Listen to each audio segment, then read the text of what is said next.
नमस्कार दोस्तों, बहुत बहुत स्वागत है आपका आज के इस वीडियो में। दोस्तों, आज का जो हमारा टॉपिक है वो बहुत बहुत ज़्यादा महत्वपूर्ण है, क्योंकि आपको जो मैं फिगर बताने वाला हूं उसके बाद आपकी आंखें खुल जाएगी। भारत में हर साल 75,000 लोग सिर्फ और सिर्फ कैंसर से मर जाते हैं। और आपको जानकर आश्चर्य होगा कि भारत में 20% पूरे विश्व के जितने भी कैंसर पेशेंट हैं उसके 20% से भारत में निवास करते हैं। और WHO की रिपोर्ट यह कहती है कि आने वाले 5 से 10 साल में ये आंकड़ा बहुत ज़्यादा होने वाला है। क्या कारण है कि भारत में कैंसर पेशेंट्स इतनी तेज़ी से बढ़ रहे हैं, कि नए नए कैंसर हॉस्पिटल्स खुल रहे हैं, और कहीं ये सारा कनेक्शन हमारी लाइफस्टाइल से तो नहीं। और सबसे बड़ी विडंबना, सबसे बड़ी प्रॉब्लम यह है कि हमें कैंसर की 3rd और 4th स्टेज यानी कि बाद की जो स्टेजेस का पता तब चलता है जब ऑलरेडी हम इतने बीमार हो चुके होते हैं। अब यहाँ पर एक बहुत जायज़ और एक वैलिड प्रश्न बनता है कि क्या कोई ऐसे तरीके हैं जिनसे हम कैंसर को बहुत इनिशियल स्टेज पे रिकॉग्नाइज कर सकें। जब कैंसर बनना शुरू हुआ, जब पहली बार प्रारंभिक लक्षण हमारे शरीर में आने शुरू हुए, क्या उन तरीकों से हम अपने कैंसर को बढ़ने से रोक सकते हैं? जी हाँ दोस्तों, आज के वीडियो में हम डिस्कस करने वाले हैं उन सभी तरीकों को जिनसे आप अपने शरीर में डेवलप होने वाले कैंसर को आप आइडेंटिफाई कर सकते हैं। मैं यहाँ पर एक डिस्क्लेमर देना चाहता हूँ कि आज की इस वीडियो में हम जो कुछ भी डिस्कस करने वाले हैं ये सारे सिम्टम्स आपको दूसरी बीमारियों में भी नजर आते हैं। इसको ये वीडियो देखते आप ये ना सोच लें कि मुझे कैंसर है। मैं आपको सिर्फ जगाना चाहता हूं कि यदि ये सिम्टम्स आपको मिलते हैं तो एक संभावित कारण आपका कैंसर भी हो सकता है। इस वीडियो को बनाने का उद्देश्य ये कि आपकी आंखें खोलना, आप उस सिम्टम्स को नेग्लेक्ट ना करें, इतने हल्के में ना लें, ताकि आपके जीवन को बचाया जा सके। तो इस उद्देश्य के साथ इस वीडियो को बनाया गया है। आइए इस टॉपिक को समझना शुरू करते हैं। देखिए, जब भी किसी जीवन का प्रारंभ होता है तो एक छोटी सी सेल से होता है जिसे हम जायगोट कहते हैं। बहुत कम वजन होता है, मतलब शून्य से जो हमारी जर्नी शुरू होती है। जब पहला दिन, जब गर्भावस्था होती है, जो पहले जो उसका वजन होगा वो 0 से शुरू होगा। धीरे धीरे 2 महीने निकल जाते हैं तो यहाँ पे आप देख सकते हैं भ्रूण बनना शुरू होता है जिसे हम फीटस कहते हैं। करते करते करते करते करते 0 से जो जर्नी शुरू हुई थी वो 9 महीने 10 महीने तक ये बेबी जो बच्चा है वो इतना बड़ा हो जाता है और लगभग इसका 3 किलो वजन हो जाता है। आप सोच सकते हैं कि सिर्फ 9 से 10 महीने में एक बच्चा 3 किलो का हो जाता है। कितना बड़ा ट्रांसफॉर्मेशन है। मतलब आप देख सकते हैं कि कितना गुना हमारी सेल्स बड़ी हैं। जो सेल पहले सिर्फ एक थी, एक की 2 हुई, 2 की 4-5 हुई, करते करते करते करते करते पूरे अंग बनने शुरू हुए। और वो जो भ्रूण था हमारा, यहाँ से शुरुआत होते होते पैदा होते तक ये 3 किलो का होता है। और ये जर्नी यही नहीं रुकती। जब बच्चा 1 महीने का होता है तब इतना छोटा होता है, आप देख सकते हैं 2 महीने का, 3 महीने का, 6 महीने का होता और करीब 12 महीने में वो बच्चा चलना भी शुरू हो जाता है। यानी कि 12 महीने और 9 महीने करीब करीब 21 महीने, यानी 2 साल मान लेते हैं मोटा मोटा। 2 साल में एक बच्चे का वजन जो 0 था वो आज आप देख सकते हैं कि इसका वजन 4 या 5 किलो हो गया है।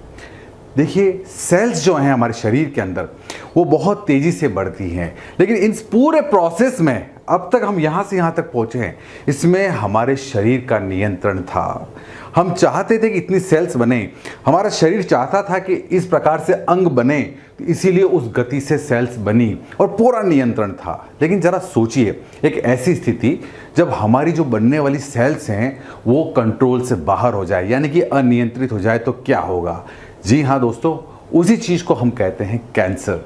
कैंसर एक ऐसी अवस्था है जिसमें हमारा जो कंट्रोल है सेल्स के बनने का, 1 से 2, 2 से 4, 4 से 8, जो अब तक कंट्रोल था वो कंट्रोल खत्म हो गया है। उस सिचुएशन को हम कैंसर कहते हैं। एक छोटा सा कंपैरिजन में आपको बताता हूँ, एक नॉर्मल सेल और एक कैंसरस सेल में क्या डिफरेंस है। पहले हम नॉर्मल सेल की बात करते हैं। ये मान लीजिए हमारी मुंह की, हम एक गाल का एक छोटा सा सैंपल लेते हैं और उसको यदि हम स्लाइड में देखते हैं माइक्रोस्कोप में, तो एक नॉर्मल सेल में क्या क्या विशेषताएं आपको देखने को मिलेगी। पहली चीज तो ये नियंत्रण से बढ़ती है। 1 की 2, 2 की 4, हमारे शरीर का पूरा इस पर कंट्रोल होता है। दूसरी, कोशिकाओं को ये कभी खराब नहीं करती है। 1 की 2, 2 की 4 जब ये होती है और एक सीमित दायरे में ये जब बढ़ती हैं तो आसपास की जितनी कोशिकाएं उनको खराब नहीं करती है।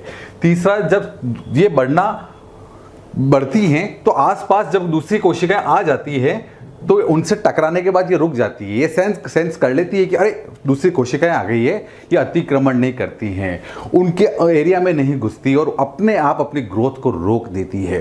तो एक नॉर्मल फीचर है, एक सामान्य सेल के, एक सामान्य कोशिका ऐसे व्यवहार करती है। अब बात करते हैं कि कोई अगर यदि कैंसर कोशिका होगी तो क्या होगा। सबसे बड़ी बात, यह अनियंत्रित तरीके से बढ़ती है। 1 की 2, 2 की 4, 8, 12, 15, जितना आप देख सकते हैं ये मल्टीपल्स में बढ़ना शुरू होती है और इनका कोई नियंत्रण नहीं होता। दूसरी बात, ये दूसरी कोशिकाओं को, आसपास की कोशिकाओं को भी खराब करना शुरू कर देती है। अगर ये कोई कैंसर कोशिका है तो ये आसपास जितनी भी कोशिकाएं हैं उनको भी खराब इन्फेक्ट करना शुरू कर देती है। दूसरी बात, इनका जो पोषण है, इनका जो न्यूट्रिशन है वो कहाँ से मिलता है। देखिए ऑक्सीजन हमारे शरीर में जा रही है और जितना भी खाना पीना जाओ हमारे शरीर में जा रहा है, ये एक मास्क लगाकर चुपके से उस सारे पोषण को लेना शुरू करती है और अपनी ताकत बढ़ाना शुरू करती है।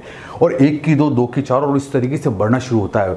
वही खाद्य पदार्थ और वही सारी चीज़ें जो शरीर के लिए, एक हेल्दी सेल के लिए आती है, उनको ये लेना शुरू कर देती है और ख़ास तरीके से अपनी ताकत बढ़ाती है और दूसरी कोशिकाओं पर हमला करके उनकी जगह लेना शुरू करती है, अतिक्रमण करती है, उनको धक्का देकर और अपना स्थान बढ़ाना शुरू करती है और इतनी ज़्यादा डेंस और इतनी ज़्यादा पास बढ़ना शुरू करती है कि ये गांठ का रूप ले लेती है। आप देख सकते हैं ये जो स्ट्रक्चर बन रहा है गांठ जैसा, यहाँ पर एक नॉर्मल सेल जो थी वो इस तरीके से थी, आप देख सकते हैं, और यहाँ पर जो है वो इस तरीके से बढ़ना शुरू हो गई। इन पे कोई कंट्रोल नहीं है और इसी को हम गांठ या ट्यूमर भी कहते हैं।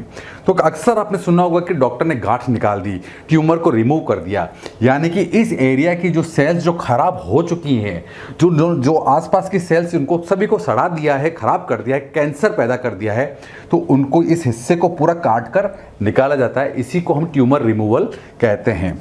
और दूसरी बात, रोग प्रतिरोधक क्षमता पर सीधा हमला। हमारे शरीर में 2 तरह की सेल्स होती हैं, आपको बताया था मैंने एक वीडियो के अंदर कि red blood cells and white blood cells. हमारे शरीर के जो प्रहरी हैं, जो सैनिक हैं, जो किसी भी इन्फेक्शन या बीमारी को रोकते हैं, वो वाइट ब्लड सेल्स होती हैं। तो इन कैंसर सेल का सीधा जो हमला है वो रोग प्रतिरोधक क्षमता पे होता है। हमारा इम्यून सिस्टम उनको समझ ही नहीं पाता और ये जितना भी सेल बढ़ रहा है आंखों के सामने, उन वाइट ब्लड सेल्स के सामने ये सब कुछ हो रहा है। देखिए शरीर में जो कैंसर आ रहा है वो बहुत तरीके से होता है। एक तो सबसे पहली चीज़ जो लाइफस्टाइल, आपको बहुत कुछ जानकारी होगी कि जितनी भी आप सब्जियां ले रहे हैं, फ्रूट्स ले रहे हैं, सारे जितने भी हैं वो केमिकल्स के थ्रू रहे हैं। फर्टिलाइज़र डाला जाता है उन सब्जियों को बड़ा करने के लिए, जल्दी से ज़्यादा उसकी खपत लेने के लिए उसको बहुत तरह के केमिकल डाले जा रहे हैं। बहुत सारे ऐसे इन्फेक्शन हैं जो शरीर में जाने के बाद उन सेल्स को बढ़ने में, इस तरीके से कैंसरस सेल्स ग्रोथ होने में बहुत ज़्यादा उनको मदद करते हैं। दूसरा, ऐसे अल्ट्रावायलेट रेडिएशन है, ऐसे रेडियो एक्टिव मटीरियल है, ऐसे बहुत से मजदूर हैं जो ऐसी जगह पर काम करते हैं, ऐसी फैक्ट्रीज में काम करते हैं जहाँ रेडिएशन का एक्सपोजर है। तो ये सारी चीज़ें जब एक साथ मिलती है, इनमें से कोई भी कारण जब मिलता है तो इनका सीधा प्रभाव पड़ता है हमारी कोशिका पर। और कोशिका जो है, आप जानते हैं कि ये डीएनए से मिलकर बनी है। हर कोशिका के अंदर डीएनए होता है, यानी कि हमारा जेनेटिक मटेरियल। अगर इनमें से कोई भी कारण उस जीन को चेंज कर दे, उस डीएनए के अंदर जो जेनेटिक कोड है उसको चेंज कर दे, तो अब जो कोशिका बनेगी वो डिफेक्टिव कोशिका बनेगी, यानी कि कैंसरस कोशिका। और एक बार ये डिफेक्टिव सेल बन गई तो ये अपनी जैसी बहुत सारी सेल्स बनाना शुरू कर देती है। 2 की 4, 4 की 8, 8 की 16, 16 की 32, इस तरीके से तेजी से बढ़ना शुरू हो जाती है और इसी चीज को हम कैंसरस ग्रोथ कहते हैं। अब ये मैटर हटा दीजिए कि शरीर के किस हिस्से में कैंसर हो रहा है, कहीं पर भी हो, ये बहुत सारी जगह पे कैंसर हो सकता है, वो हम बाद में डिस्कस करने वाले हैं। फिलहाल आपको कोर कॉन्सेप्ट समझ में आ गया होगा कि कैंसर किस तरीके से होता है। अब ये समझते हैं कि प्रारंभिक लक्षण क्या है। देखिए, मैं आपको एक ऐसा फॉर्मूला बताने वाला हूं जिससे आप बहुत आसानी से समझ पाएंगे। मैं फिर एक बार आपको बता दूं कि ये जितने भी सिम्टम्स मैं आपको बताने वाला हूं, आपको सामान्य बीमारियों में भी हो सकते हैं, लेकिन ये एक तरीका है जिससे आप आइडेंटिफाई करेंगे कि हाँ शायद ये कैंसर भी हो सकता है। जिसमें जो सबसे पहले आपको सिम्टम मिलेंगे, यहाँ पर अगर हम बात करें ओरल कैंसर की, मैं मेन कैंसर को ले रहा हूँ, कैंसर और बहुत सारी जगह भी हो सकता है, पर जो सबसे ज़्यादा प्रचलित है हम इस वीडियो में डिस्कस कर रहे हैं। ओरल कैंसर की क्या पहचान है? यदि आपके दांतों में लगातार दर्द रहता है, मगर लगातार बिना बात, कोई और चीज़ नहीं है, कोई दांत हिल नहीं रहा, मसूड़ा, तो भी आपको दर्द है, मुंह में लगातार छाले बने हुए हैं, मसूड़ों में सूजन है, उसमें से खून आता है, गले में लगातार खराश रहती है, नाक बंद रहता है, और ये सारे सिम्टम्स 3 सप्ताह से ज़्यादा हैं। देखिए, मैं आपको 3 वीक रूल बता रहा हूँ। जितने भी सिम्टम अभी हम डिस्कस करने वाले हैं, यदि ये सारे सिम्टम्स 3 सप्ताह से ज़्यादा आपको देखने को मिलते हैं, ये आपके लिए वार्निंग साइन है, अलार्मिंग स्टेट है। आप समझ जाइए कि समथिंग इज़ अनयूजुअल, आपकी बॉडी में कुछ ऐसा चल रहा है जो आपको कंसल्टेंट से मिलना बहुत ज़रूरी है। अपने आप मेडिकेशन ना लीजिए और इसको हल्के में ना लें, ये सबसे इंपॉर्टेंट बात है। अगर आपके लगातार छाले हो रहे हैं मुंह में, बार बार आपके दांतों में दर्द है, ब्लीडिंग गम्स हैं, खून आ जाते हैं, बार बार जुकाम खत्म नहीं हो रहा है, आपने सारी मेडिकेशन ले लिए, थोड़ा सा एक बार अलर्ट हो जाइए, क्योंकि हो सकता है आपको ओरल कैंसर हो। दूसरी जो स्टेट है हमारे पास, जो मैंने बहुत कॉमन देखा, वो है हमारा लंग कैंसर। लंग कैंसर के लिए आप अगर ये सारे सिम्टम्स 3 सप्ताह तक मिलते हैं, कौन कौन से? यदि आपको लगातार खांसी रहती है या छाती के अंदर आपको अनयूजुअल दर्द होता है, आपको फील नहीं हो रहा कि दर्द कहाँ हो रहा है, लेकिन दर्द है, सांस लेने में आपको दिक्कत आती है, लंबी लंबी बहुत ज़्यादा प्रेशर से आपको सांस लेनी पड़ रही है, या आपकी कमर में पीछे की तरफ दर्द है, मुंह से खून आ रहा है, बेचैनी है, या रात भर नींद नहीं आती है, ये सारे सिम्टम्स यदि 3 सप्ताह तक लगातार आपको मिलते हैं, सारे दवाइयाँ लेने के बाद भी आराम नहीं मिल रहा है, तो एक बार आप अपने फिजिशियन से आप चेक करिए। देखिए किस किस तरीके से हम और आइडेंटिफाई कर सकते हैं, कौन कौन सी जांचें हैं, उसको हम आने वाले वीडियो में डिस्कस करने वाले हैं। पर फिलहाल आप अलर्ट हो जाएं कि मुझे 3 सप्ताह हो गए हैं, करीब करीब महीना होने आया और ये सारे सिम्टम्स सारी दवाइयों को लेने के बाद भी खत्म नहीं हुए हैं, तो शायद कुछ अनयूजुअल हो सकता है। इसी सीरीज में जो नेक्स्ट पॉपुलर टाइप का जो कैंसर है, जो आपने अक्सर सुना होगा, जो पुरुषों में होता है, वो है प्रोस्टेट कैंसर। प्रोस्टेट हमारे बॉडी का एक ऐसा ऑर्गन है जो पुरुषों में पाया जाता है और अक्सर 45-50 की उम्र के बाद इसमें सूजन आ जाती है, ये फूल जाता है, और इस वजह से कुछ खास तरह के सिम्टम्स हैं जो आपको कैंसर की तरफ इशारा करते हैं, जैसे कि बार बार पेशाब आना, हर 10-15 मिनट में ऐसा महसूस होना कि मुझे टॉयलेट आ रहा है, और जाने के बाद पूरा पेशाब ना कर पाना, पूरी ताकत लगा दी, पूरी कोशिश करी, लेकिन फिर भी लगता है कि नहीं, अभी भी वो संतुष्टि नहीं मिली और मुझे लगता है कि मेरे शरीर में कुछ अभी भी अमाउंट टॉयलेट का रह गया है। पेशाब रोक ना पाना, जाते जाते टॉयलेट तक पहुंचने से पहले ही पेशाब निकल जाना, इस प्रकार की समस्या होना, या पेशाब में खून आना। जब भी आपके बॉडी फ्लूइड में किसी भी प्रकार का खून आए, आप चाहे स्टूल हो आपके शरीर के अंदर या आपके अंदर टॉयलेट हो, कहीं पर भी आपको यदि ब्लड स्पॉट्स दिखते हैं, ये सबसे पहला अलार्मिंग स्टेट है कि बॉडी में कुछ अनयूजुअल चल रहा है, जो आपको ध्यान देने लायक बात है। अगली चीज़ है एब्डोमिनल कैंसर। देखिए मैं बहुत ज़्यादा स्पेसिफिक नहीं हो रहा हूँ, मैं आपको मोटी मोटी चीज़ बता रहा हूँ कि आपके एब्डोमेन में यदि कहीं कुछ कैंसर के सिम्टम्स हैं तो क्या क्या चीज़ें होगी। दस्त या जी मचलना, आपको बार बार आपके प्रयास करने के बाद भी आपने सारी टैबलेट्स ले ली, लेकिन आपकी दस्त बंद नहीं हो रही है, आपका जी मचल रहा है, खाना पूरा पच नहीं रहा है, अपच जिसको कहते हैं, और खाना निगलने में दिक्कत होती है। ईसोफेजियल जो कैंसर होता है, जिसके अंदर ये कि आप थूक भी निकलते हैं तो बहुत ज़्यादा दिक्कत होती है, और इवन खाना खाने के साथ आपको बस सिप लेना पड़ रहा है पानी का, पानी के साथ खाना लेना पड़ रहा है, और ये सिम्टम 3 सप्ताह से ज़्यादा हो चुके हैं, तो ये अलार्मिंग स्टेट है। पेट ज़्यादा भरा महसूस होना, हर वक्त लगता है खाई एक रोटी है, आधी रोटी, और हर वक्त लगता है पेट बहुत ज़्यादा भर गया है, ये अलार्मिंग स्टेट है। और लंबे समय तक कब्ज, आपने सारे जतन कर लिए लेकिन आपकी कब्ज खत्म नहीं हुई है, यानी कि ये भी एक अलार्मिंग स्टेट है। हमारी अगली श्रेणी है ब्रेस्ट कैंसर। जितनी भी माताएं हैं, जो बहनें हैं, उनके साथ ये बहुत ज़्यादा बड़ी समस्या है, क्योंकि भारत में ब्रेस्ट कैंसर बहुत ज़्यादा दिक्कत है, और जितनी माताओं बहनों को यदि ब्रेस्ट कैंसर के साइन सिम्टम्स पर ध्यान देती हैं प्रारंभिक स्टेज पे, तो हो सकता है इस बीमारी को रोका जा सके। जो सिम्टम्स क्या क्या हैं? दर्द रहित गांठ, यदि ऐसी गांठ ब्रेस्ट में महसूस हो रही है जिसमें कोई दर्द नहीं है लेकिन वहां पर गांठ जैसा आपको महसूस होता है, तो आप मान लीजिए ये ब्रेस्ट कैंसर हो सकता है। 3 सप्ताह से ज़्यादा हो गया, दिखाएं आप डॉक्टर को।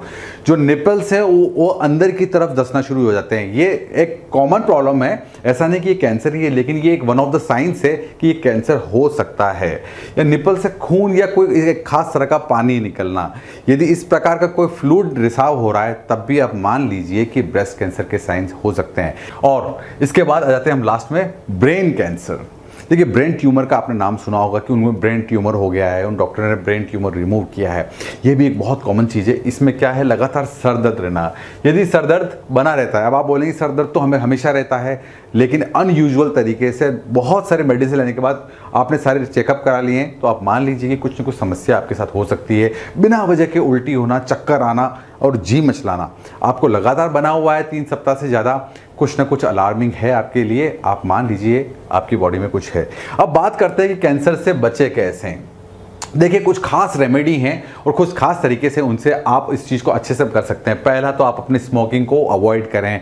जो सोशल मीडिया है चाहे प्रिंट मीडिया है, आपको हर जगह बहुत बड़े अच्छे से समझाया गया है कि प्लीज़ अपने टोबैको को, अपनी स्मोकिंग को बंद कर दीजिए।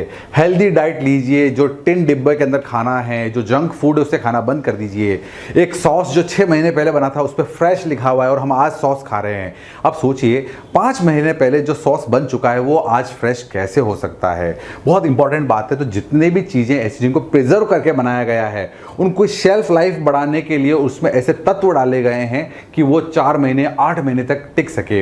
एक फ्रेश जो चीज़ होती है वो सुबह से शाम नहीं चलती। आप अपने घर पे कोई भी चीज़ रखिए 2 दिनों में ख़राब हो जाती है, जो क्योंकि वो फ्रेश है। लेकिन इस चीज़ को प्रोसेस करके 6 महीने तक जिंदा रखा जाता है, तो उसमें डाले जाते हैं बहुत सारे ऐसे हार्मफुल केमिकल्स जो आपके लिए ठीक नहीं हैं। आप अपने वेट को मॉनिटर करें। मोटापा बहुत सारी बीमारियों की जड़ है।